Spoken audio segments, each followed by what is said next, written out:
200 বছর নাফরমানি করছে মুসা নবীর উম্মত।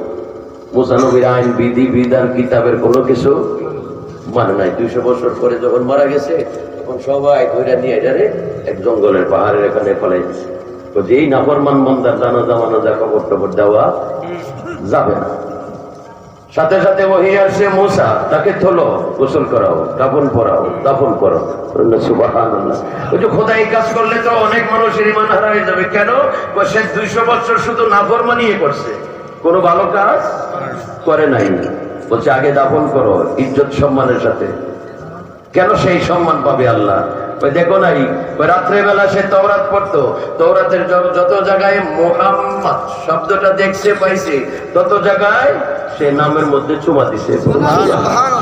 আমি আল্লাহ তার 200 বছরের খারাপ কাজ এই আমার হাবিবের নামে নাম পেয়ে যে সে মহব্বত করেছে, সম্মান করেছে, ভালোবাসা দেখিয়েছে, আমার হাবিবের ভালোবাসার কারণে 200 বছরের পাপ আমি আল্লাহ ভুলে গেছি। সুবহানাল্লাহ। এই জন্য আমরা কি করি? নবী বেশি করি, নাম শুনলেই চুমা দিই।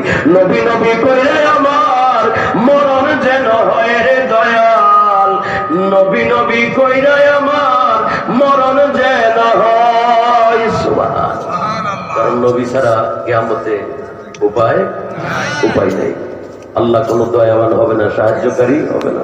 আল্লাহ বিচারকের আসনে বসবে, কারোর প্রতি দয়া সেদিন করবে না। দয়ার মালিক একমাত্র নবী মুহাম্মদুর রাসূলুল্লাহ সাল্লাল্লাহু আলাইহি ওয়াসাল্লাম। এজন্য গজলও লিখেছে, নবী সারা নাই সাহারা জানো দুনিয়া ওয়ালা, নবী ছাড়া নাই সাহারা। মারহাবা। নবী মোদের পরশমণি, নবী গলার মালা, নবী ছাড়া নাই সাহারা। সুবহানাল্লাহ।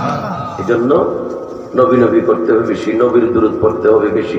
ওযু করছি, নামাজ পড়ছি, কবুল হয়েছে কিনা আমরা তো সবাই বলতে পারি। কবুল হয়েছে যে বলতে পারেন না? একজনও বলতে পারেন না? 60 বছর নামাজ পড়লেন, তাইলে কি ভরসায় কবরের দিকে যাইতেছেন? রোজা রাখছি, হয়েছে কিনা জানি না, কোনো গ্যারান্টি নাই। হইতেও পারে, নাও হইতে পারে। যদি না হইয়া থাকে তাইলে আমার উপায় কি হবে? হইয়া গেলে নাইলে বেঁচে গেলাম, যদি না হইয়া থাকে তাইলে আমার উপায় কি হবে? এই জন্য আল্লাহ যুগে যুগে আমাদের জন্য ব্যবস্থা করছে, নবী রাসূল পাঠাইছে, ওলি আব্দুল গাউস কুতুব পাঠাইছে আমাদেরকে তরানের জন্য। সুবহানাল্লাহ।